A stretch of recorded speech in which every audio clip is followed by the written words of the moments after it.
Hi, my name is Brian Loeffler. I'm a physical therapist from On Track, and we're here today to talk about how to manage an injury.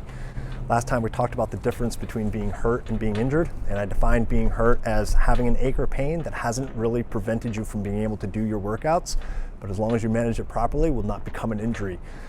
An injury, on the other hand, is when you're having a level of pain that is starting to affect your ability to even be able to run, either because you're in so much pain or you're finding that you're having to run differently in order to compensate for that ache or pain that you're experiencing. Best way to manage an injury is really rest at that point. Kind of my rule of thumb is if you start to find that when you're going for a run, the ache or pain that you had been experiencing that seemed to kind of go away as the run went on and started to feel better actually starts to have the opposite effect. You start off a run, it's bothering you, and it continues to get worse as you go. If that's the case, then usually at that point you're injured and probably should not continue training. Or if you're finding that you're starting to run differently, you're starting to land funny on the outside of your foot to avoid the pain that's on the inside of your foot, or you're starting to run with a shorter stride because of the pain that you're having in your knee. If you're starting to experience that kind of change in your stride, then once again, you're probably injured. You're changing your stride to compensate for the pain. And at that point, you're probably better off addressing that injury before it becomes worse.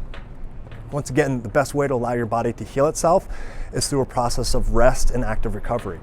When you're in the state of being injured, really rest is the best way to go. Reducing any activity or strain to the tissue to allow your body to mend the tissue will really allow it to heal more quickly. I see a lot of people tend to try to continue training a little bit here and there, thinking that they're going to be able to get a little bit extra fitness and maybe they'll still be able to do the race.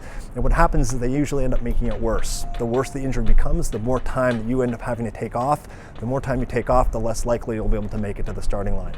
So I always try to convince people that sometimes a week of rest will go a long way in saving your race. But if you continue to try to train, even if you're cross-training and doing other things, if it continues to irritate the area, then again, the more time you end up having to miss from your running, eventually your fitness will start to slide and you'll find that you're not going to be prepared properly for the race at hand.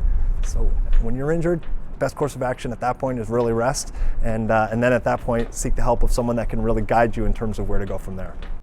Thanks for watching, and next time we'll talk about when you're injured, what's the best way to get back on the road and start running again.